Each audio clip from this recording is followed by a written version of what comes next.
बिना इसके नहीं छूटना,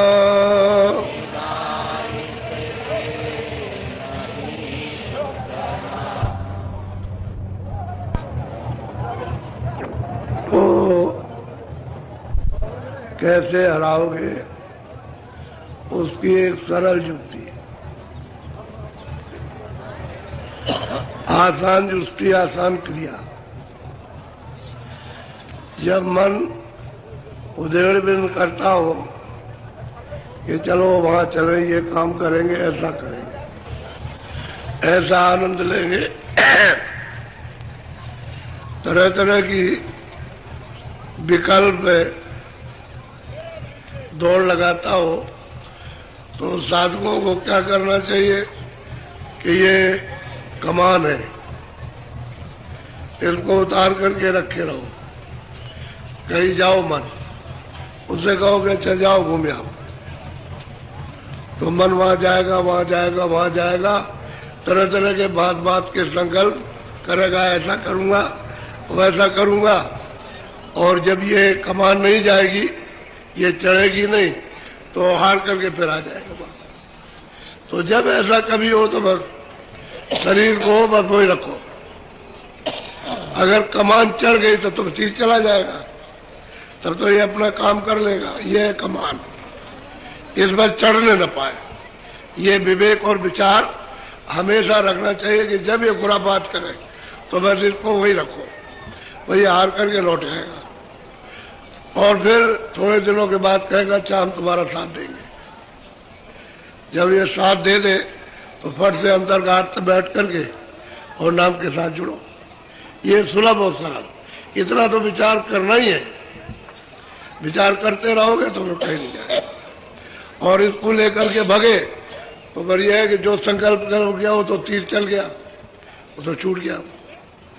अब तो मतलब कमान चढ़ी और तीर निकला बस, तो क्या करेगा? तब तो हाँ आप बेबस हो जाएंगे, कुछ नहीं कर सकते। और सूरत अकेले कुछ नहीं कर सकती, वो तो दोनों आंखों के पीछे बैठी हुई है, तो बिल्कुल असहाय है। उसमें कोई शक्ति, कोई ज्ञान, कोई सहारा उसको नहीं है। अगर शक्ति और ज्ञान सारा मिल जाए तब तो ये मन कुछ नहीं कर सकता। तो वो अपनी चीज खो करके बैठी है, और इसी सूरत की शक्ति से ये सब मन, बुद्धि, चित्त, ये इंद्रियों की तरफ दौड़ करके अपना काम करते रहते हैं। और वो बेचारी क्या करेंगे? अब उसी के लिए फरियाद करते, पुकार करते हैं कि मुझे दाद दे दीजिए, कृपा कर दीजिए, दया कर दीजिए, दया की दृष्टि कर दीजिए। हम भीख मांगते हैं, हमारा अंतःकरण साफ कर दीजिए। हर तरह से पुकार जब सूरत घाट पे बैठ के करती है तो फिर पुकार मंजूर होती है, तो सफाई होती है। सब बनावटी नहीं, दीनता के साथ में, सच्चे भाव, सच्चे प्रेम से, जिसमें तड़प का अंग साथी साथ लगा हो, और दरवाजे में दोनों आंखों के बीचों बीच में अंतर्दृष्टि उलट करके प्रार्थना करो। क्योंकि अंतर की दृष्टि तो अलग है और बाहर की दृष्टि अलग है। बाहर की ये दो आंखें शरीर की, और अंदर की आंख है सूरत की। उससे जब प्रार्थना करोगे, अरे भाई इनसे कहो बोले नहीं कोई आदमी आवाज मत निकालो, आवाज मत दो, इशारा करो। तब जाकर के पुकार दरवाजे पर मंजूर होती है। और जो गुरु इधर से आते हैं और जाते हैं वो अपना काम करेंगे, इधर भी उधर भी जाते हैं। इधर तो रहते हैं, अगर इधर नहीं रहेंगे तो आपको जगाएंगे कैसे? ये बताएंगे कैसे कि ये क्या है, और तुम किस में फंसे हुए हो, किस में उलझे हो, और तुम क्या पकड़ रहे हो, तुमको कुछ मिलेगा, अंत में कुछ मिलेगा कि नहीं मिलेगा। ये तो सब संसारी जितनी भी इंद्रियों के जो कुछ भी शौक है, ये खाज है। इससे खुजली निश्चित होगी, तरह तरह की खुजली हो जाएगी, तो फिर आपके पास इसकी दवा नहीं है। और बात यही होती है, इसमें फंस जाते हैं। मोह अपनी जगह तान ले जाएगा, क्रोध अपनी जगह ले जाएगा, अहंकार अपनी जगह ले जाएगा, ये सब अपनी अपनी जगह पर घसीट करके ले जाते हैं, और फिर आप बेबस होते हैं, कुछ नहीं कर पाते, और मिलेगा कुछ भी नहीं, सिवाय जिल्लत, सिवाय मुसीबत, आफत के और कुछ नहीं मिलता। इसलिए उसको उतना ही करो जितने की इंद्रियों को शरीर की सुरक्षा के लिए जरूरी है, उतना ही काम करो। और मतलब खा लिया आपने, आपने देख लिया, आपने सुन लिया, आपने कोई प्रेम से काम कर दिया, जो करते हो उसको करो, शरीर की अच्छा है। लेकिन अनर्गल जो अपने काम से अतिरिक्त है, उसमें मिलेगा कुछ नहीं, उसमें फंस जाओगे तो निकलना मुश्किल होगा, बहुत कठिन है। फिर जब पुकार करोगे तो वो तो बनावटी पुकार है, वो कुछ नहीं। कहते हैं ऐसी दया करो, ऐसी कृपा करो घाट पर बैठ के आपके वचनों का पालन कर दे, शब्द का पालन करें, जो आप कहें उसका पालन हो जाए। ऐसी दात, ऐसी भीख दे दीजिए कि हम इसका पालन करें पूरा पूरा। और भक्ति इसी को कहते हैं कि पालन हो जाए, जो वचन निकले उसका पालन हो, इसी का नाम है भक्ति। और जो वचन कहे जाए उसका आप उल्लंघन करो तो भक्ति किस बात की? भक्ति किसको कहते हैं? भक्ति तो जिसको देखा है और जिसके वचन सुने उसी की होगी। जिसको देखा नहीं, वचन नहीं सुने, उसकी भक्ति कभी नहीं हो सकती। वो तो एक कल्पना है, आप उससे अब लड़ते रहिए, आप मिलना जुलना कुछ नहीं। भक्ति उसी की है जो उसको देखा और वो वचन क्या है उसका पालन करो, ये है भक्ति।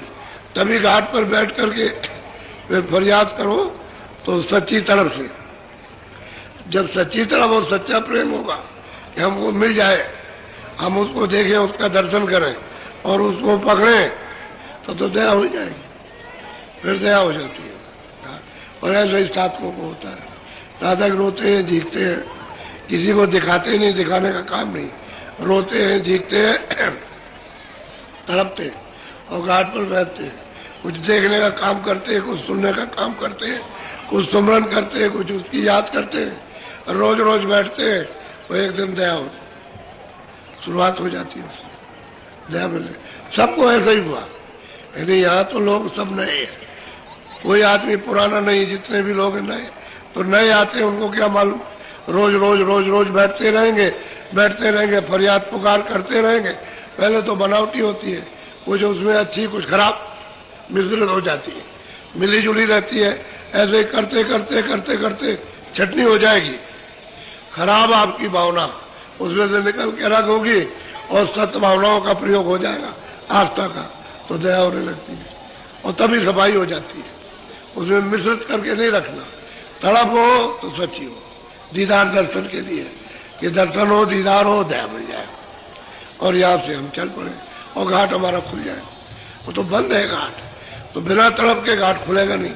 उसी को कहते हैं कि भाई फाटक लगा हुआ, कोड बना हुआ है, जब तड़प होगी तो उससे तब टूटेगा, तो तड़प होती है तो टूट जाता है, और तड़प नहीं रहेगी तो फूटता नहीं, टूटता नहीं। वो तो इतना गहरा और कठोर तक परकोटा है, चारों तरफ से घेर रखा उसने, वो तो कर्मों की दीवार लगी हुई है, वो टूटने वाली नहीं है, लेकिन विरह उसको तोड़ देती है। तो घाट पर बैठ करके विरह होनी चाहिए, अंतर्दृष्टि के सामने देखना है, एक टक हो करके कि देखो किधर से मालिक की दया मिल रही है, किधर से कृपा हो रही है, वो देखता रहे और बस तड़प बैठता रहे, देखता रहे, बैठता रहे, सुनता रहे, घाट पर बैठता रहे, दया हो जाएगी। ऐसे ही होती है दया, रोज रोज करने से काम बनता है। तो महापुरुषों ने सब कुछ विधियां प्रेमी साधकों के लिए, संसारियों के लिए सब कुछ कहा, और नहीं तो कहते हैं भाई तुम इसमें फंसे हो, अच्छा ये बताओ तुमको दिन भर में क्या मिला? कुछ नहीं मिला। क्या उसका आनंद की तलाश करते हो कि भाई हमको इससे आनंद मिल जाए, खाने से आनंद मिले, देखने से आनंद मिल जाए, सुनने से मिल जाए, इस चीज से हमको आनंद मिल जाए। ये चलो हीरा दे दिया, इतना बड़ा बहुत चमकता हीरा, अच्छा पहले तो आपने जब देखा नहीं था कि बड़ा आनंद मिल जाएगा, ये हीरा मिल गया, अब उसको ऐसे देखते हो तो क्या, ये तो सब निरस्त है, जड़ है। लेकिन यह है कि भावना कल्पित, मिथ्या भावना, उनके साथ में आपने जगत की जड़ जोड़ रखी है, शरीर भी जड़ है और ये चीजें भी जड़ है। अब ये चेतन इसलिए, ये चेतन सूरत बैठी हुई है, उसके कारण चलता फिरता, बोलता, देखता, सुनता है, और सूरत इसमें से निकाल दी जाए जो चेतन है तो ये जड़ है, आपका ये पड़ा हुआ। तो ये सब चीजें जड़ है। तो जड़ चीजें निरस, उसमें मतलब ये कोई सार तो है नहीं है। लेकिन आप जिस चैतन्यता से उस जड़ता में फंस गए, उसके तो अब रस आएगा। तो इसमें रस नहीं मिलता, ठंडक आती है, क्षणिक ठंडक आएगी, लेकिन रस नहीं मिल सकता, आनंद नहीं मिलेगा। सब चीजों में ठंडक आती है, लेकिन आपकी ये भावना है कि साथ आनंद मिल जाएगा, फिर कांक्षा करते हो कि मिल जाएगा, फिर करोगे कि मिल जाएगा, ये और नहीं है, आनंद है नहीं। तो आनंद का ये स्थान नहीं है, ना आनंद का दरवाजा है। आनंद तो इधर मिलेगा जहां छोड़ दिया आपने। दोनों आंखों के यहाँ पर जब आओगे चारों तरफ से घिर करके और यहाँ बैठक बनाओगे और ये सफाई होगी, तो यहाँ से आनंद शुरू होता है। शुरुआत एक ही आनंद की है, लेकिन अब भेद न जानने के कारण आप कैसे करोगे? जब तक भेद ही न मिलेगा और घाट नहीं बताएगा तो आप बैठ नहीं सकते हो, क्योंकि आपको मालूम ही नहीं है। उसकी इच्छा ही नहीं होगी आनंद प्राप्त करने की। और जो भेदी मिल जाते हैं, जब बताते हैं और इच्छा पैदा कर देते हो, बैठाते, तो फिर वो आनंद शुरू हो जाता है। तो बड़े ध्यान से आप प्रेम के साथ में साधकों के अभ्यास को सुनिए, जो अपने गुरु से प्राप्त करते हैं, कर लेते हैं, पूरे हो जाते हैं, वो फिर आपके लिए भी। और गुरु तो जो छोड़ते हैं वो तो छोड़ते ही हैं, लेकिन साधक भी अपनी साधना से खजाना छोड़ करके जाते हैं, वो भी पूरे हो जाते हैं। बोलो जरा बहुत ध्यान से सुनिए, इससे आपको एक अपने लिए बड़ी भारी प्रेरणा। सब अपने लिए है, जो कुछ भी है, भूला भटका जो घूम रहा है अंधेरे में, लेकिन उसको किनारे पर लाने के लिए कि भाई किनारे पे आकर के रोशनी में खड़ा हो जाओ, तो अंधेरे में। जंगल में कोई आदमी भूल गया, वहां चिल्ला रहा, कोई सुनने वाला नहीं। तो किसी ने सोचा कि तो भूल गया, रास्ते ही को नहीं मिल रहा, अब कैसे यहाँ आएगा? और रात हो गई है, और रात को तो कोई उजाला भी नहीं है, तो ये आएगा कैसे? तो उसने कहा कि देखो एक काम करो, मैं तुम्हारी आवाज सुन रहा हूं, तुम सुन रहे हो कि नहीं? मेरी आवाज को सुनकर जिधर से आवाज आ रही उधर धीरे धीरे चले आओ, सीधे आओ। जिधर से आवाज आ रही सीधे चले आओ। तो धीरे धीरे धीरे धीरे धीरे धीरे रात तो जरूर लगी, लेकिन सुबह तक जिधर से आवाज आ रही थी उधर पहुंच गया। जब पहुंचा तो जिसमें से आवाज निकल रही थी उसका दर्शन हुआ। कह ले भाई तुम कैसे यहाँ आ गए? कह लगे मैं भूल गया और रात हो गई और भटक गया, मुझे रास्ता नहीं मिलता था। कह लगे ऐसे ही है।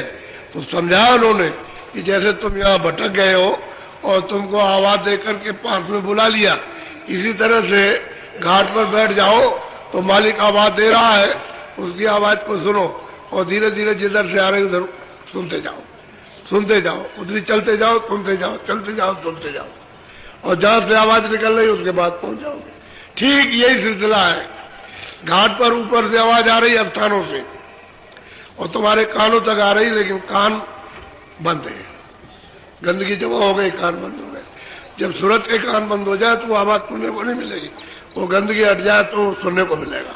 तो जब गंदगी हटी तो सुनने को मिला, तो उससे कहते हैं भाई सुनते रहो, सुनते रहो, सुनते रहो, सुनते रहो, उसको पकड़ो और उसको उसमें मिलो, और वो आवाज तुमको उसी तरफ को ले जाएगी। वो आवाज देगी अंदर से, इधर आओ, इधर आओ, इस तरफ आओ। वो तो सूरत की भाषा है, उस भाषा से आवाज देती इधर आओ, इस तरफ आओ, तो चलता चला जाए। उसमें कशिश, उसमें प्रेम है, उसमें आनंद है। तो जैसे ही प्रेम और आनंद उसको मिलते हैं, खिंचता गया और बर्दाश्त करता है। तो जहां से आवाज निकलती है और जाकर उसका साक्षात्कार हो गया। जैसे घंटे और शंख की आवाज बहुत से लोग सुनते हैं, तो उसको सुनो, खूब अच्छी तरह से छांट लो कि उस आवाज के सामने कोई और भी आवाज है। जब और आवाजें सब नीचे की बंद हो जाए तो फिर ले जाओ, उसी में सुनते सुनते सुनते सुनते उसी में ले जाओ। इधर का सब ध्यान टूट जाएगा, जो भी संसारी आपका ध्यान होगा सब टूट जाए और फौरन खिंचाव हो जाएगा। जैसे ही खिंचाव होगा सामने, तो जिसमें से आवाज निकलती है उसको कहते हैं नामी, और जहां तक आवाज जा रही है वो नाम है। अब उस नाम को आपने छोड़ दिया तो नाम को पकड़ोगे तो नाम ही मिलेगा। जब तक नाम नहीं पकड़ोगे तब तक वो नाम ही नहीं मिल सकता जिसमें से आवाज निकल रही। तो वो आवाज को मतलब है सुनो और पकड़ो, उसमें लो तो खींचेगा, और जब खींचेगा तो सामने खड़ा।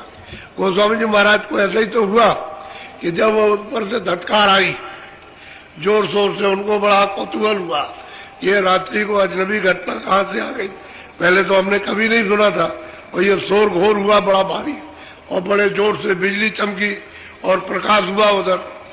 तो अब ये तो अचंभित चीज है, वो तो साधकों के लिए अचंभित होती, लेकिन गुरु समर्थ होते हैं, वो जानते रहते हैं। जब उधर देखा तो मतलब ये आवाज आ रही उधर बुलाने की।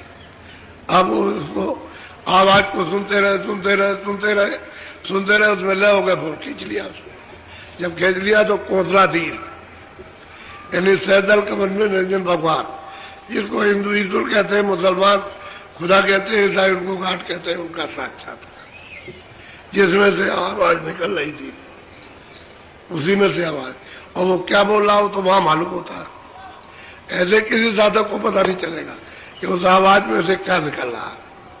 जब वहां जाएगा और फिर वो सुनेगा उस वाणी को कि वो क्या कह रहा, क्या उच्चारण कर रहा, तब पता चलेगा।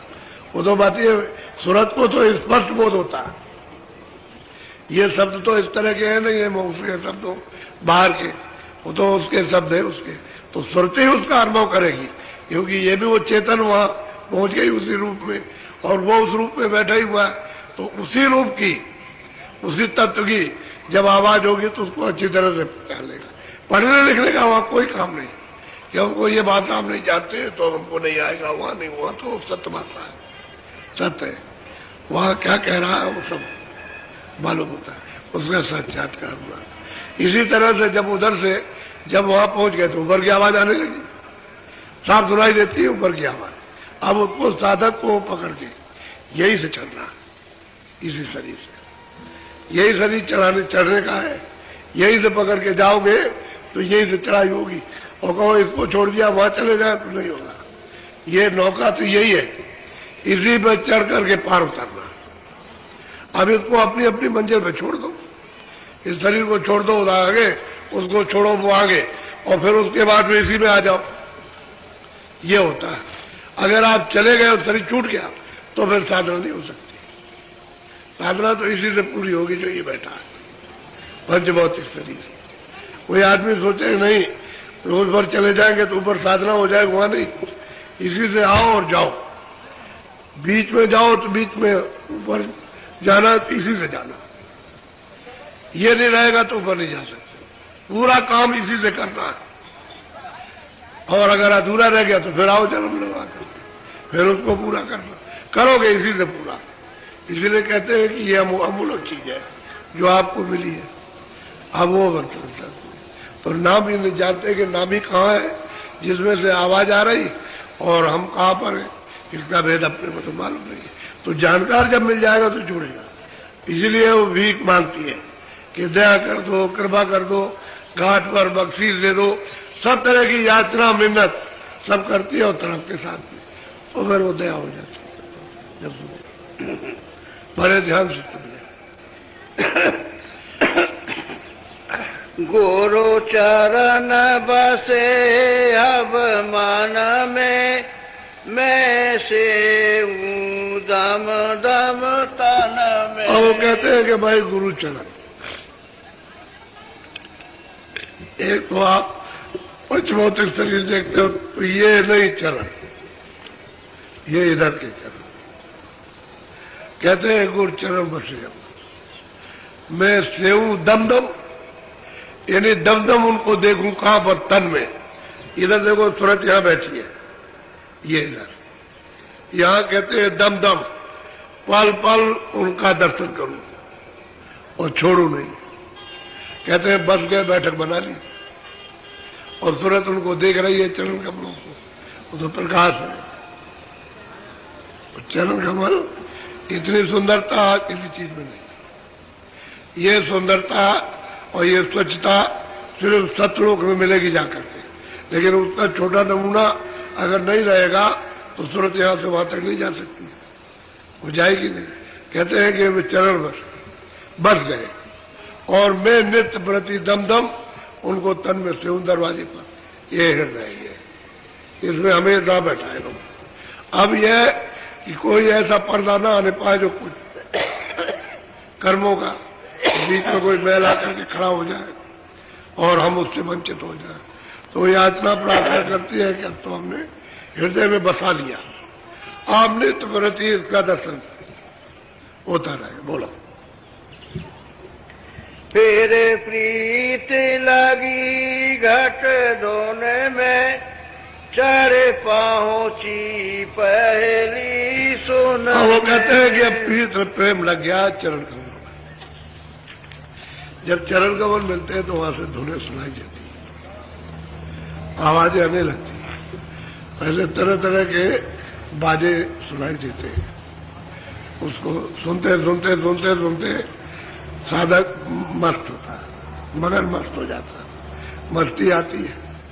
उन चरणों कमलों के साक्षात्कार दर्शन करने से फिर वो धुनें सुनाई देती है। तो कहते हैं कि भाई जो गुरु महाराज ने जो बताया था, जिस धुन को उसको पकड़ा, उसको पकड़ लिया, उसमें लय हुई। अब उसमें सूरत लय होती है। और ऐसा नहीं है कि बीच में कुछ रास्ते में खिंचाव हो तो बीच में कोई दिखाई न दे, उनसे शब्द के नाम के साथ सब दिखाई देता है। तो जैसे मतलब ये है कि कोई चीज डोर पड़ी हुई है, उसमें चढ़ जाओ तो चारों तरफ का दिखाई देगा, सब रचना दिखाई देती है। और सूरत उस नाम से चली, क्यों? उसी के ऊपर तो रचना है, उस शब्द पे तो सारी रचना टिकी हुई है। अगर शब्द बंद हो जाए तो रचना खत्म हो जाए। यहाँ की भी रचना खत्म हो जाएगी, कुछ नहीं रहेगा, और वहां की भी रचना खत्म हो जाएगी। तो शब्द में सारा विकास हो रहा है आवाज का। और आवाज सर्वत्र सब जगह अपने अपने मंडल में सबकी व्याप्त है, पूरी की पूरी, और उसी में सब संचार हो रहा है। सारा जितने भी सूरतें आएगी जाएगी, यहाँ भी आएगी जाएगी, सब तंत्री पे है, सबसे डाली जाएंगी, सबसे निकाली जाएंगी, इधर से उसमें डाली जाएंगी, उससे निकाली जाएंगी, सब शब्द ही का खेल है। वहां मालूम होता है कि हमें शब्द क्या चीज है। तो कहते हैं मैं पहुंची पहली सुन ले, पहले स्थान पर पहुंची और मैंने उसको देखा अपनी आंखों से, उसका साक्षात्कार किया। वही तो मुसलमानों का खुदा है और हिंदुओं का ईश्वर है, ईसाइयों का गॉड है। वैसे उनका नाम ले लिया, नाम ही उनका वो है। वो तो आज नाम उनका पड़ा हुआ, वो तो जहां बैठे हो वहां उनका नाम ही यही है, दूसरा कोई नाम नहीं रख सकता। वैसे आप उसका और कुछ सरल बताने बोध कराने के लिए कुछ न, लेकिन नाम यही है उनका। कभी नाम परिवर्तित नहीं होगा, बदलेगा नहीं कभी नाम, जिसका जो नाम है वही रहेगा, दूसरा नाम नहीं हो सकता। अब हजरत कहती है ऐसी दया ऐसी कृपा हो गई कि हृदय में दोनों आंखों के सामने चरण कमलों को बसा लिया, बैठा लिया, बस गए। तो ये हृदय साफ हो जाए तो बैठ जाए, गंदगी निकल जाए। अच्छा, यही पर चारों तरफ सूरत के इसी मन बुद्धि चित्त और अहंकार बैठे। अब ये निर्मल हो जाए तो क्या दे लगे, मन बुद्धि चित्त और अहंकार ये स्वच्छ साफ हो जाए, सो जन्म पावे। कहते हैं वही मन तुम मुझको प्राप्त कर सकते। और मन बुद्धि चित्त और अहंकार ये अगर गंदे रहेंगे तो दर्शन होगा नहीं चरण कमलों का, और चरण कमलों का दर्शन नहीं होगा तो धुनें नहीं सुनाई देगी, फिर छाटने में नहीं आएगा तो आगे उसको हम पकड़ नहीं सकते। तो पहला काम यही है कि चरण इसी की दात मांगती है कि दया कर दो, कृपा कर दो, भीख मांग रहे हैं, दे दो, दर्शन दे दो, चरण कमलों को दिखा दो। तो जब इतनी तड़प होती है साधक को, इतनी तड़प तो उसको अच्छा नहीं लगता, अच्छा नहीं लगता, तब जाकर के दया हो जाती है। घाट पर घाटी पे दया होगी, बाहर की दया की परख पहचान तो लोगों को होती नहीं, बाहर में क्योंकि लोग फंसे रहते हैं उसमें। अगर हो भी जाती है दया तो उनको उसका पूरा एहसास नहीं होता, अनुभव नहीं होता उसका। तो बाहर कहीं घाट पर बैठने से जब सूरत को उसका साज, उसका धन मिलेगा, तब फिर मालूम हो जाए कि हाँ आप दया हो रही, सबके बोलो। अवसी लक्ष्मा मन छाई गई तपन काम दुख। हम कहते हैं कि अब शील जमा संतोष मिले, अब ये घेर लिया इनको, मन को, बुद्धि को, चित्त को, अहंकार को घेर लिया। जब शील जमा संतोष मेरे विवेक पहुंचो, जब सखियां छा जाती हैं, ये देव सखियां हैं, ये उतर करके ऊपर से, यानी मतलब है बीच में से वो उसके साथ आई है, ये भी इसी के साथ आई, शील क्षमा संतोष विरह विवेक, और इसके साथ मन बुद्धि चित्त, तो ये सब मतलब ये ऊपर से आए। तो जब ये छा जाते तो मन फिर कुछ नहीं कर सकता, फिर चित्त कुछ नहीं करेगा, घिर जाता है चारों तरफ, क्योंकि ये कुछ करने नहीं देती।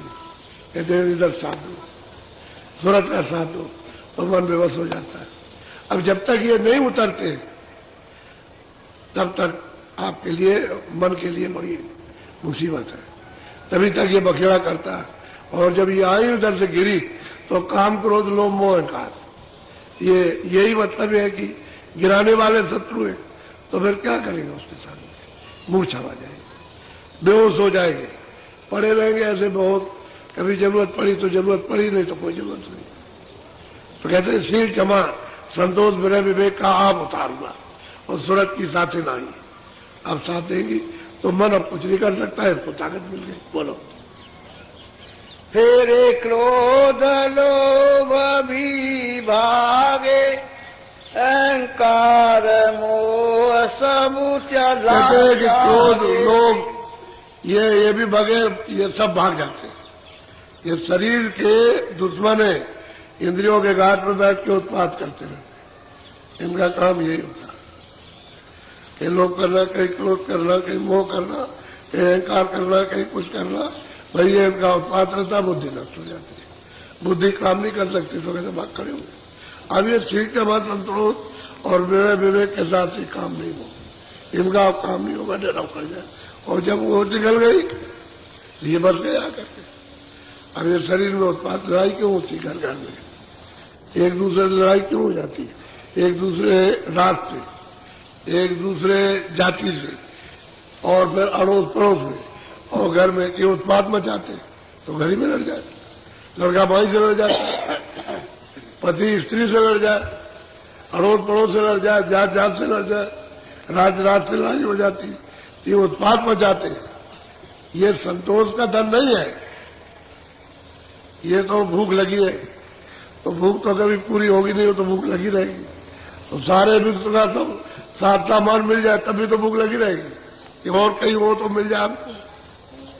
इससे पेट नहीं भरता, क्योंकि इसमें कुछ है नहीं है। अगर कोई चीज होती, कोई आनंद होता तो पेट भर जाता, आनंद है नहीं, रूखा सूखा और फीका है।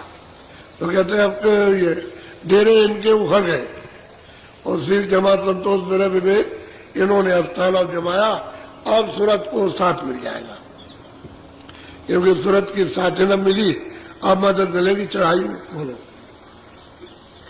दोने पांच शब्द घट जागी, मन हुआ सहज अब कहते हैं कि घट में दरवाजे पर पांचों आवाजें आने लगी। जब सूरत साफ हो जाती है, और मतलब ये है कि जब ऊपर निकलती है जाती है, तो आवाजें सुनाई देती है, आने लगती है आवाज, तो रास्ता साफ हो गया।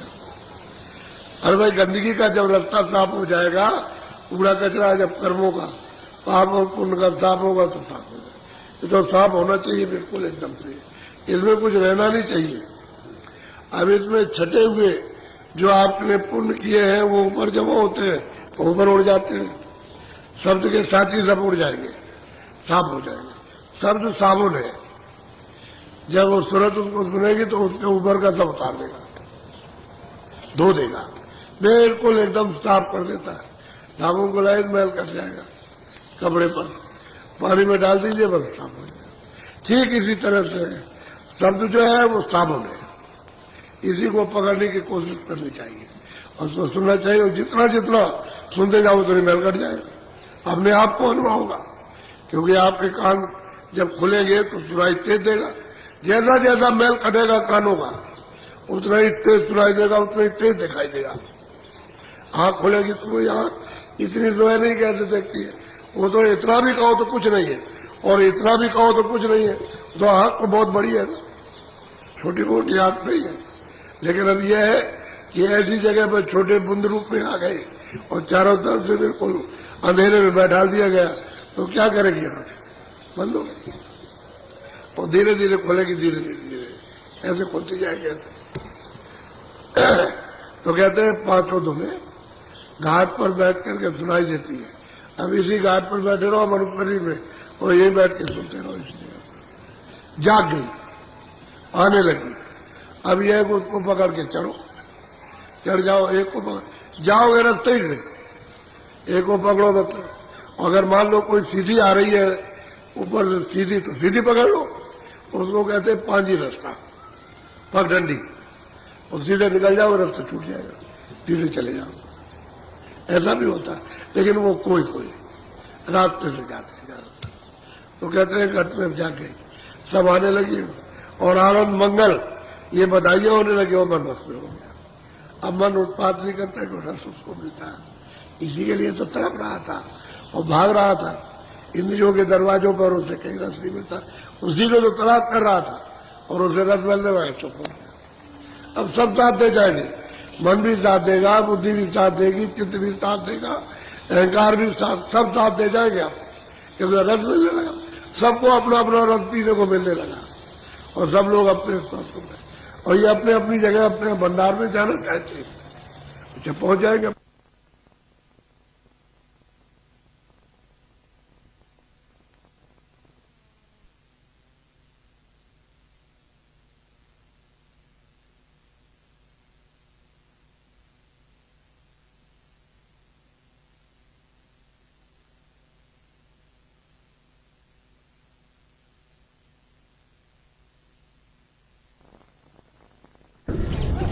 ये अपनी अपनी जगह रह जाते हैं। जैसे किसी ने कहा कि जब तुम जाओ तो 4 आदमी गांव के साथ हो गए, उसके बाद 8 हो गए, उसके बाद 20 हो गए, अब नहीं साथ छोड़ रहे आपके साथ रहेंगे।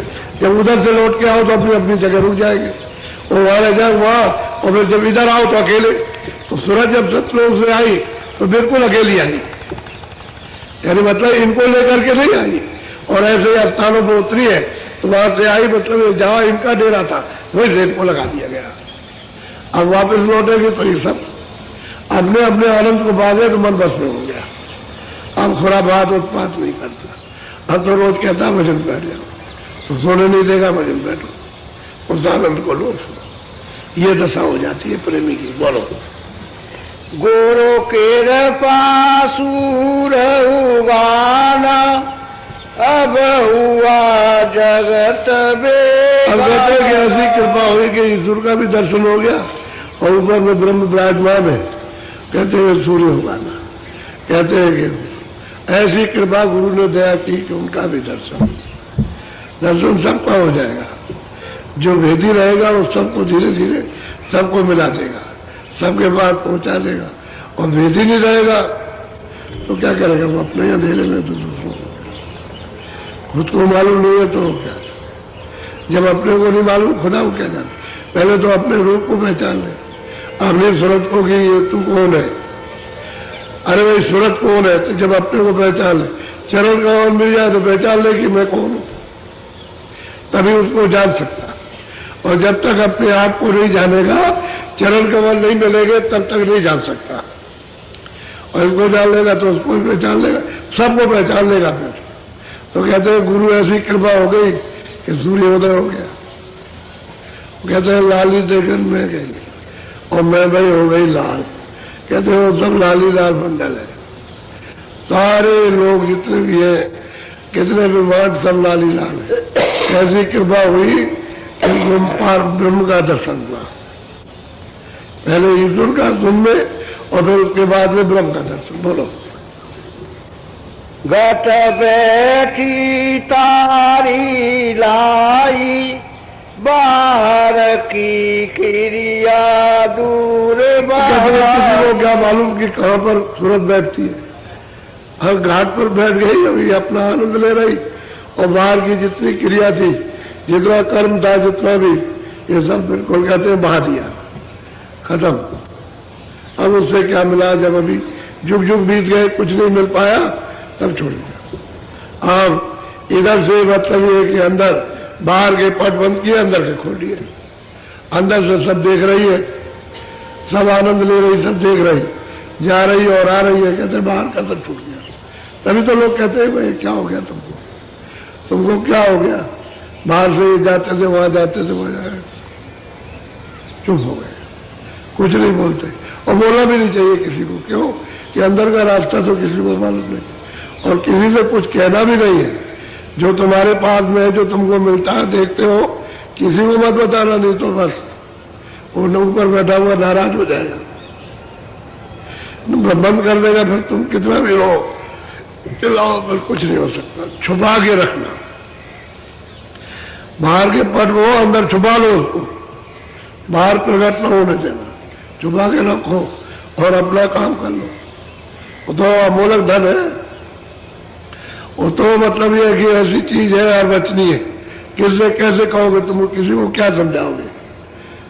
अगर तुमने कह दिया तो उसका पर्दा खुल गया, नाराज हो गया, कहते हमको छुपा के रखो। बोलो। गुरु अद्भुत सुख दिखलाया, क्या महिमा जाई न गाया। भाई गुरु की महिमा क्या वर्णन की जाए कि वो अद्भुत, उन्होंने आनंद, उन्होंने दृश्य, अद्भुत स्थान, ये उन्होंने जो दिखाया है, अद्भुत दर्शन कराया ईश्वर का, ब्रह्म का, क्या उनकी महिमा कही जा सकती? कैसे कहे? मुंह से तो कहा नहीं जाता, बयान ही नहीं हो सकता। असल में गुरु की, पूरे गुरु की महिमा कोई बयान नहीं कर सकता। ना उसको ईश्वर कर सकते, ना ब्रह्म कर सकते, ना महाब्रह्म कर सकते, चाहे जितने भी मुखारबिंद धारण करके आ जाए, लेकिन नहीं कर सकते, क्योंकि गुरु तो अद्भुत, वो नहीं हो सकता। वो तो कहते हैं गुरु ने ऐसी कृपा और दया की कि हम नाची, कुछ नहीं थे, जानते नहीं थे, बूझते नहीं थे हमारे ऊपर, उन्होंने दया और कृपा कर दी और ये दर्शन ये कराए। बोलो। जग जीव भागी सारे, नर देही कहती है जिसको दिखाई दे रहा गुरु ने जिस पर कृपा की है कि वो जगजीव, ये बेचारे बड़े अभागी हैं, इनको अमूलक मनुष्य शरीर मिला और ये ऐसे ही इसको हारे जा रहे हैं। ये भी भोगों का जुआ है और क्या, आखिर में हार के ही जाना आपको, कुछ इस जुए से कुछ मिलेगा नहीं। ये भी तो इंद्रियों का जुआ है, इसमें लगे हुए तो अभागी हो। अमूलक मनुष्य शरीर मिला जो नहीं मिलता, वो आपको दे दिया मालिक को प्राप्त करने के लिए, और आप इसको जगजीव बड़े अभागी, हार गए इसको। अब रो रहे, चिल्ला रहे, उनकी कौन संभाल करेगा? ये तो कर्मों का चक्कर है, तो कर्मों के चक्कर बस होकर के जल में मरो, वहां कोई संभालित नहीं करता। और कोई मिला तो है नहीं, गुरु अगर मिलता तो कलयुग में तो यही जीवों को एक मौका मिला कि महापुरुष कलयुग में आए और उन्होंने रास्ता खोला, रास्ता सुलभ किया, रास्ता दिया और जीवों को यहां से जगाया, ले चले। अब ये सुनते हैं उनके द्वारा, उनकी कृपा से जागे वो चल रही है, और वही कह रही कि भाई जीव क्या करे, ये बड़े अभागे हैं, नरदेही को इन्होंने व्यर्थ में इस जुए में खो दिया और मिला इनको कुछ नहीं। आप जुआ खेलने जाओ तो क्या आप राज तुमको मिल जाएगा? अरे जो बैठा हुआ वो सबका ले लेगा, थोड़ा अभी तुम्हारा लेगा, थोड़ा उसका, थोड़ा उसका, और वो नाल निकालता वही सबका वो ले लेगा, वो छोड़ेगा किसी को भी नहीं, और सब हार जाओगे। यहाँ कोई छोड़ने वाली चीज है? यहाँ सब हार गए, राजा भी हार गया, धनीमानी भी, विद्यावान भी हार गया, सब हार जाते हैं। मिलता है सब कुछ नहीं और हार के चले जाते हैं, अचानक ले जाता। तुम तो सोच रहे थे भाई कुछ ले जाएंगे, कुछ नहीं, बस चुपचाप समय पूरा हुआ, उठा लिया उसने। क्या देर लगती है उसमें? और सब लोग खड़े रहो, चारों तरफ लाखों खड़े रहो, अरबों खड़े रहो, और मंच महल से लेकर के बस सीधा चल देगा। अब वो तो ऐसी जगह बैठक है उसकी कि वहां कोई चीज जा नहीं सकती। लड़ाई आप किससे लड़ोगे? तो गौरव वही से खींच लेगा। बोलो।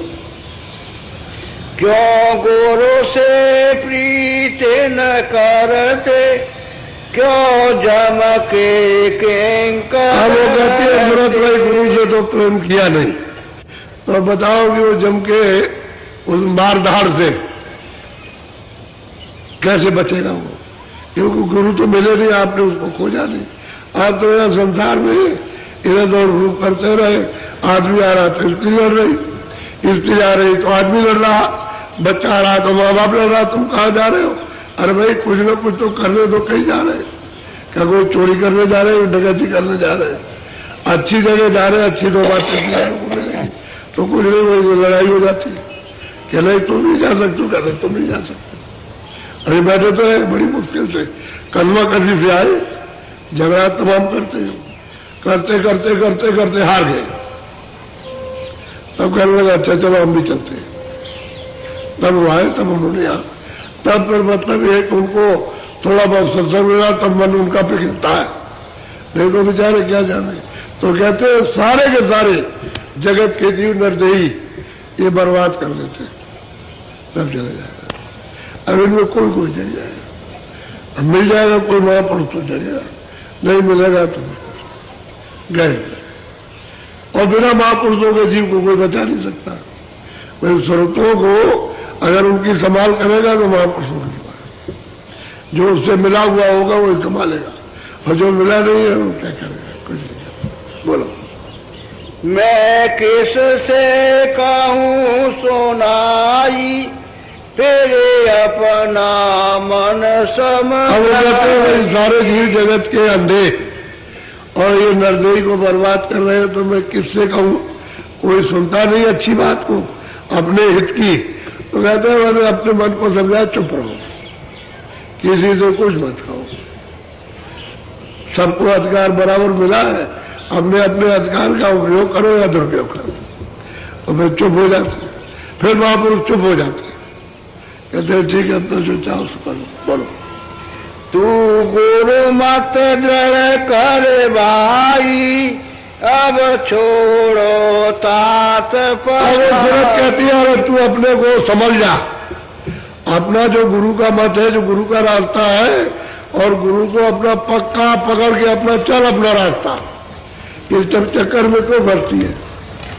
तो अपना मत कहते हैं रास्ता, उसको अपना तय कर, अपनी मंजिल को तय कर, इसमें मत फंस। ये तो ऐसे ही रहेंगे इसी तरह, क्योंकि भेड़िया दर्शन यानी मतलब जगत अंधा है, तो बस चले चले जा रहे हैं, अंदर चले जा रहे हैं, अंदर गिर जाएंगे कुएं में। अब वहां कोई जानकार तो खड़ा नहीं है कि ठहर जाओ, तुम मर जाओ, गिरोगे यहाँ। अगर कोई बचाने वाला भी वहां पहुंच जाए तो मानते नहीं, कह लगे हमको गिर जाने दीजिए। तो कहते हैं तू अपना मन को मजबूत कर, और गुरमत जो रास्ता दिया है अपने घर में पहुंचने का, वो अपना तय कर, इसमें मत पड़। और अपने को सबूर करते हैं, इसको समझाने जाने की जरूरत नहीं है। बोलो।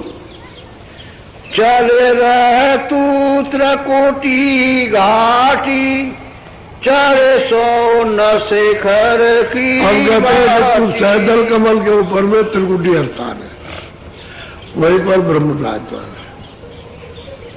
उन्होंने कहा कि हमने तो दर्शन किए ही है। सूरत कहती है कि हम तो वह दर्शन किए ही है, वो मुकामी लाल सूरज मिला, वो तो उन्हीं का है, रूप ही उनका है।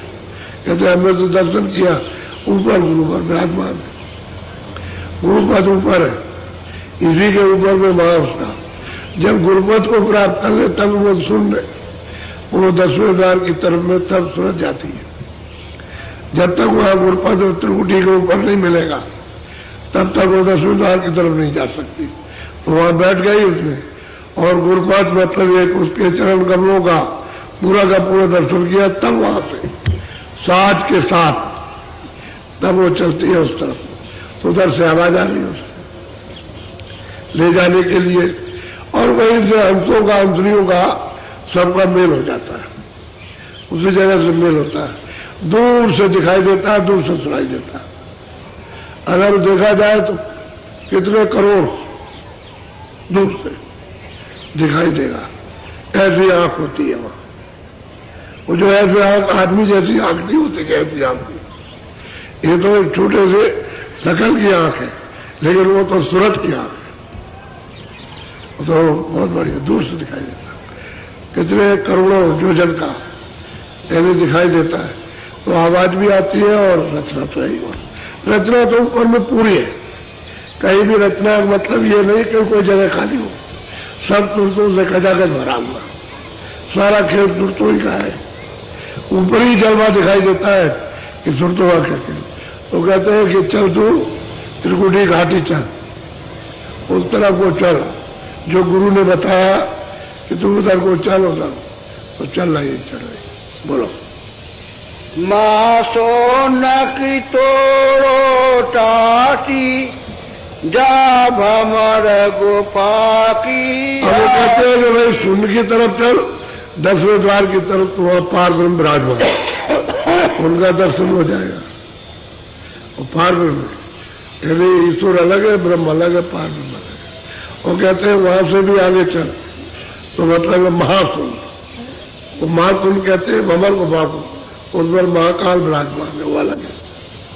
कहते हैं कि चल उधर। वो बहुत बड़ा मतलब ये है कि कूटा है, यदि वो मैदानी को पार करने के लिए अरबों योजन, और फिर भी पता नहीं चलेगा कि कितनी दूर है। कहते हैं चल उधर भमर को पास था, उधर महाकाल पुरुष विराजमान वहां बैठे हुए, वही तो पूरी चौकी पहरा लगाए हुए, पूरा का पूरा वहां पर। आगे जब सूरज जाएगी, बोलो। फिर सात पुरुष घर पाया, दोनों बीना जाई कहती है गुरु की ऐसी कृपा, ऐसी दया हुई कि मैंने मतलब ये है कि सत्पुरुष दर्शन पाया। तो कहा सतलोक में, वो सत्पुरुष दर्शन सतलोक में, वो वही रहते हैं, वो नीचे तो आते नहीं, वो तो अपने ही मुकाम पर है, वही बात। कहते हैं मैंने पाया, ये नहीं कहा कि किसने पाया, कहते मैंने पाया। कहते किसकी कृपा से, गुरु की कृपा से, उनकी दया हो गई, बगैर गुरु की दया की कुछ नहीं होता। और कहते हैं मैंने पाया। मीरा भी ऐसे कहती है कि मैं मिल जाए, जब वो सतलोक में गई और सतपुरुष का दर्शन किया, तो मैं मिल जाए पाए पी अपना, तब मेरी पीर हो जाती है। मीरा खाक खलक से डाली, कहते हैं खाक है संसार में छोड़ दी, मैं अपना घर जानी। सबने ऐसे ही कहा, सजोबाई ने भी ऐसे ही कहा। सब औरतें हो, चाहे मतलब यह है कि चाहे पुरुष हो, सब ऐसे कह के गए कि पाया कैसे, कहले गुरु से पाया। इसलिए पूछा तुमको कैसे मिला, कहले गुरु से मिला। कि वो क्या है, कहले सब कुछ है, वही सब कुछ है, यहां वहां सब कुछ वही है। तो कहते हैं मैंने तुझसे किया, ये नहीं कहते भाई किसने किया, मैंने किया। और साफ ठोक करके बिल्कुल एकदम कि मैं इस तरह से गई वहां। और सतपुरुष ने 16 पुत्रों को अपने देश से निकाल दिया। तो 4 का तो नाम आता है, 12 उनका नाम नहीं आता, वो सब गुप्त है। अभी तक सब संतों ने गुप्त रखा, अब सब रखेंगे। जब कभी किसी संत की जब उसकी मौत होगी तभी खुलेगा, नहीं तो सबका बंद है, 12 का बंद भेद। लेकिन मतलब उनके देश कितने बड़े बड़े, ये तो इनका वर्णन किया 4 का, ईश्वर का, ब्रह्म का, पार ब्रह्म का, महाकाल और 12 और 16 पुत्रों को भेजा सतलोक में। और सबने अपनी अपनी तपस्या की है, और सबको अपने अपने देश में सबको सुरतों का भंडार दिया गया, सतलोक से, सतपुरुष ने दिया। इन सब के मालिक सतपुरुष है। और हम भी सब जितने भी है जो दिए गए, जो सुरतें दी गई, सब तो त्रिलोक से आई थी। अब वो कहते हैं कि मैं चढ़ के कैसे गई, कहते हैं कि यहाँ गुरु के चरण बसा लिए, बस गए, दर्शन किया उनको, आप उनको छोड़ नहीं सकते। अब यही से चढ़ाई होती है। दुनिया आने लगी, उनको सुना गुना और पकड़ा, उनमें मिले तो स्थान पर पहुंचे। सब उन्होंने बताया कि देखो ऐसे बिल्कुल साफ साफ साफ साफ, यानी एक बार नहीं बहुत बार कहेंगे, अलग अलग बात बात से, एक बार में तो पूरा हो ही नहीं सकता। तरह तरह से कहेंगे कि देखो नहीं पाया, तो कहते हैं हमने दर्शन किया सतपुरुष का, सतलोक में पहुंच करके। अब ये इतने बड़े बड़े मंडल वो तो कहते हैं 3 लोकों में, इसमें ही बहुत से ब्रह्मांड है, बहुत जो ब्रह्म बैठा हुआ उसमें, और पार ब्रह्म का तो बहुत ही बड़ा, ये सब मिला करके तो पार ब्रह्म सबसे बड़ा, और उससे बड़ा ऊपर तो कुछ पता नहीं। ईश्वर की मालिक की क्या रचना, बीच में। अब ये जीव जा रहे हैं, क्या समझे कितने जब से आए तब से वापस नहीं गए, सबके सब यहाँ फंसे पड़े हुए इसी जगह पर, और उसमें सब घेरा डाल रखा है। यहाँ तो जाल कर्मों का बिछाया, अगर कर्मों का जाल न बिछाते, विधान न बनता है तो सब वापस चले जाते। क्योंकि अगर लाख बरस की उम्र दी है सज्जुग में, तो लाख बरस पूरा हो गए, सुरते रोज जाती थी, बस शरीर पूरा हुआ वापस गई, तब तो बहुत लौट गई, आई थी वापस चली गई, क्योंकि विधान तो बना नहीं था रुकने का, मैल जमने का, पाप का पुण्य का कोई विधान तो था नहीं। तो मतलब आज सबकी खुली थी, सब सज्जुग जोगी सब विज्ञानी और कर और जानते हुए प्राणी सब के सब पार जाते थे। इन्हीं एक के लिए ये नहीं कहा कोई स्त्री पुरुष हो, कोई बच्चा, सब जैसे ही मतलब ये है कि 9 महीने के पैदा हुए और सब विज्ञानी एक तरफ से 1 लाख बरस की उम्र थी रहने की, उस समय यही शरीर 1 लाख बरस तक रहता था, उस समय पूरा हुआ तो सब लौट। ये तो विधान बहुत समय के बाद बना, बहुत सुरते लौट गई। जब विधान बन गया तो आपको मतलब अधिकार दे दिया आपस में, सब सुख पा करके वक्त आप पुण्य करते रहे, पुण्य पाप नहीं किया, पुण्य करते रहे, पुण्य का फल लो। आप पुण्य का फल लेते रहे, पुण्य का फल लिया तो फिर पाप बन गया। अब उसने 4 गाड़ी बना दी, 84 लक्ष्मी बना दी, फिर उसने नरक बना दिया, अब इसमें से निकाला, उसने बंद कर दिया। ये है फसाव आपका, जब कर्मों का विधान बन गया, पाप तब हुआ, पहले नहीं था। पहले सबकी आंख खुली थी और ये सब देखते थे, आप यहीं से बैठ कर, कोई चीज ऐसी नहीं थी जो यहां से देख नहीं सकते हो। रोज देखना, रोज आना, रोज जाना, क्योंकि बंधन तो कुछ था नहीं किसी का। इसलिए आप जब आ गए और फिर विधान बन गया तो भूल गए, अब ऐसे भूल गए कि मानने को तैयार नहीं। लेकिन इतना संस्कार महापुरुषों ने, इतनी कृपा और दया जीवों में की है कि अब मानने के लिए तैयार हो। अभी जिसने बखेड़ा डाला वो भी नहीं मिलता, तो कहते चलो उसी को प्राप्त करूंगा, अब आगे चल रहा, बड़ी मुश्किल ही। बोलो।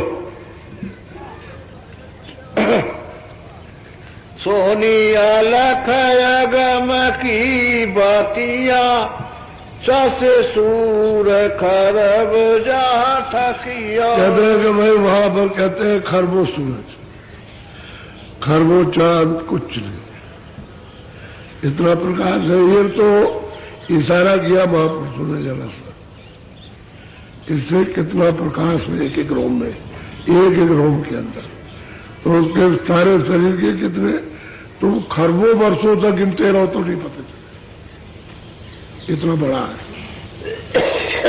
ऐसा कहते हैं हमने देखा, हमने सत्पुरुष को भी देखा, सतलोक में, अलग लोक में अलग पुरुष को भी देखा, और उसके ऊपर में आगम लोग, उसको भी हमने देखा, और उसके आगे अनामी धाम। और तुम्हारी रामायण में लिखा, जिनको तुम पढ़ते हो, ये कि एक अनिया अनामा अग्रम धामा, वो लिखा हुआ उसी रामायण में लिखा। लेकिन पूछा जाए कि भाई ये कहां पर, तो तुम कुछ नहीं बता सकते, क्योंकि आपको तो कुछ मालूम नहीं, उन्होंने तो देखा, उन्होंने तो देख करके लिखा, और आप बिना देखे हुए सुना रहे हो, सुन रहे हो, ना उसने बेचारा सुना रहा, ना उसने देखा, और सुनने वाले भी तो दोनों अंधे, तो कहां ले जाएंगे? आगे सोचने की बात है।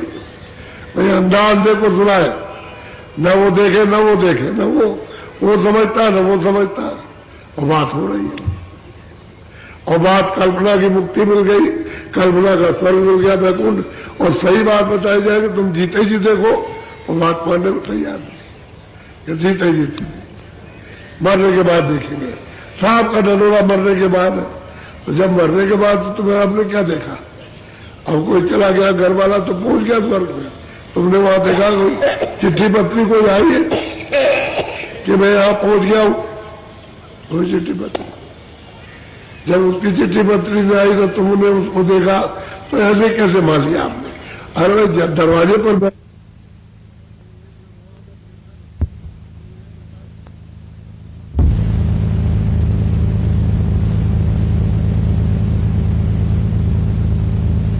इनको भी पूरा बूंद का भेद नहीं मिला, इन्होंने भी नीचे कहा, मतलब एक झलक।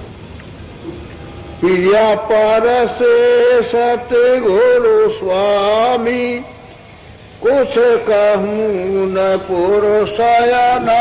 कहते हैं कि वो प्रीतम स्पर्श में देखा, दर्शन हुआ, उससे मिले।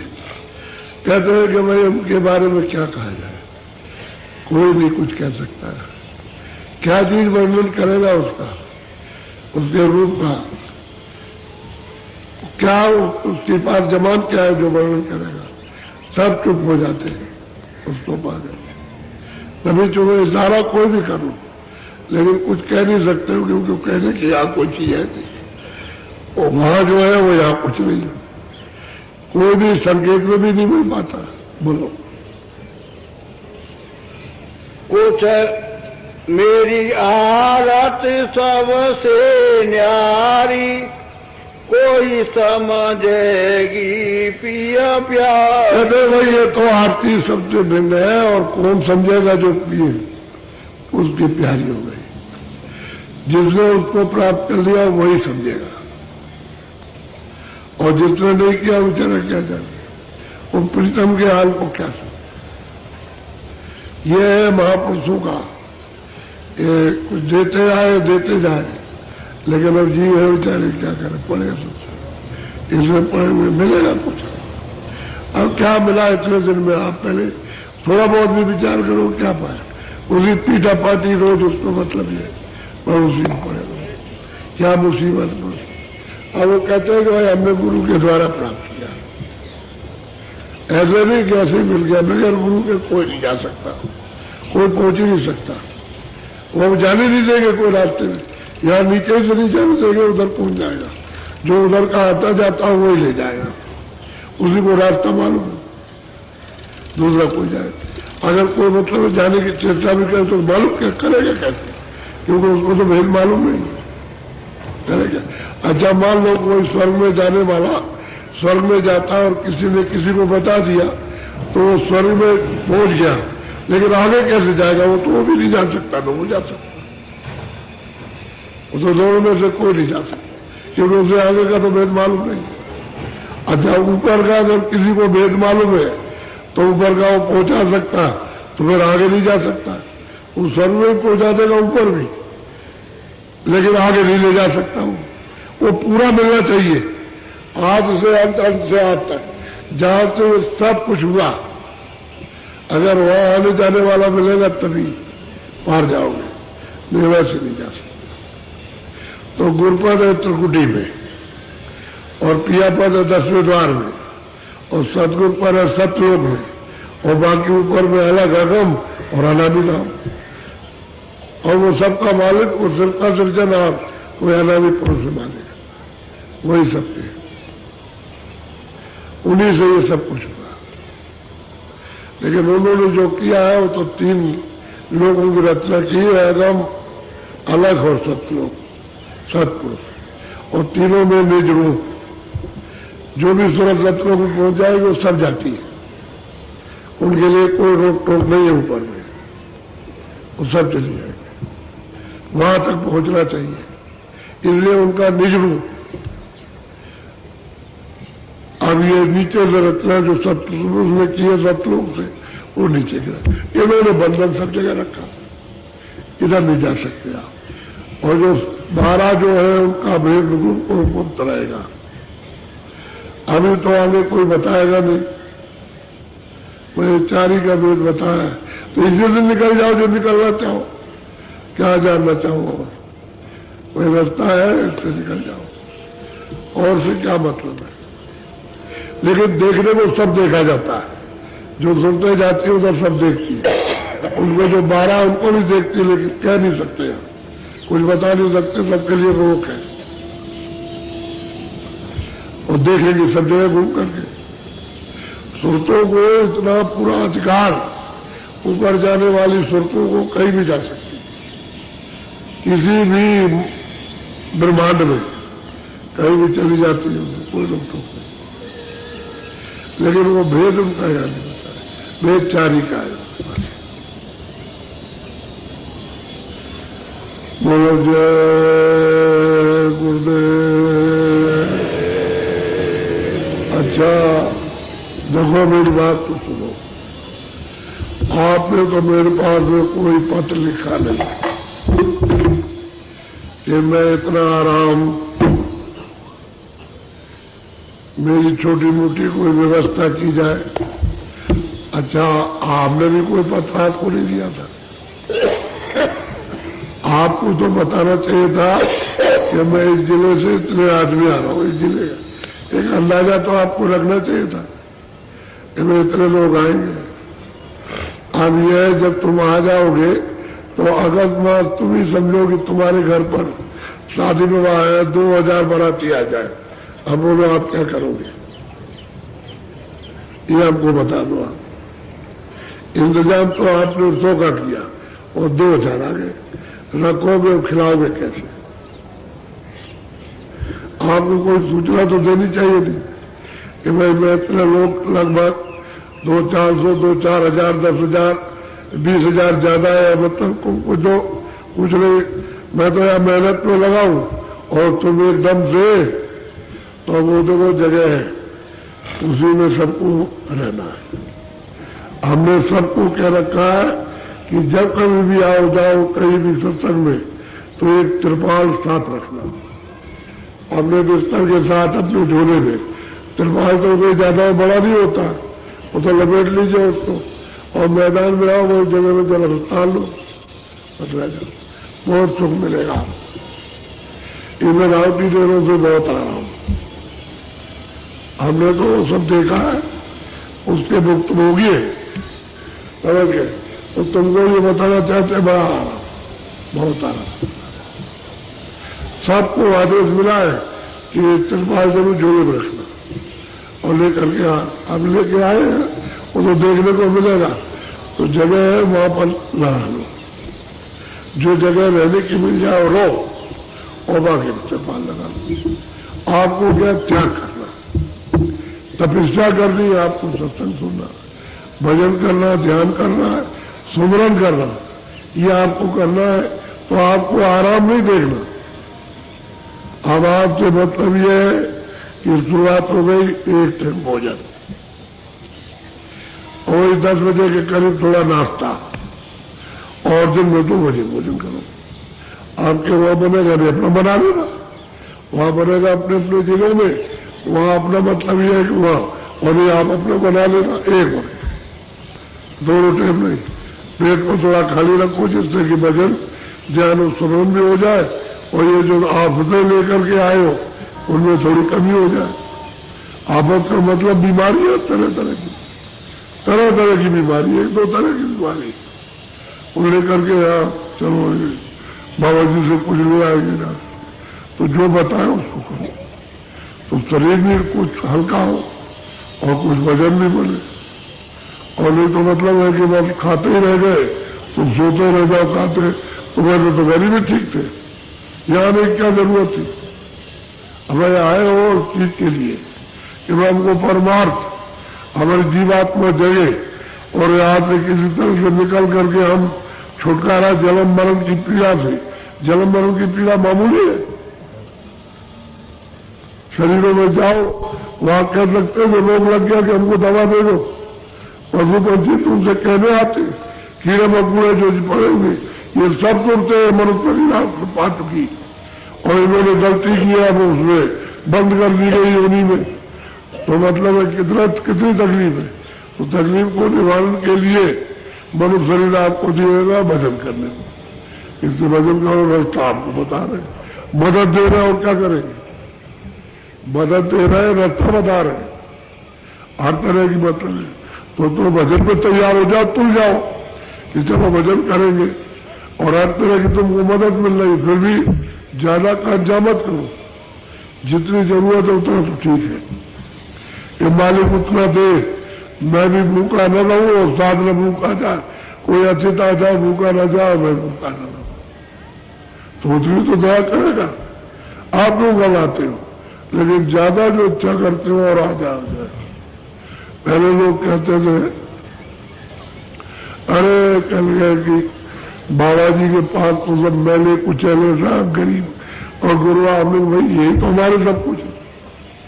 वही गरीबी गुरुआ तो देखना चाहते हैं, वही गरीब गुरुआ। अब मतलब यह है कि अब देखते हैं, अब वो मुझे टेलीफोन करते हैं कि मैंने टेलीफोन लगा लिया, बहुत टेलीफोन इन सबसे ये लगा लिया जो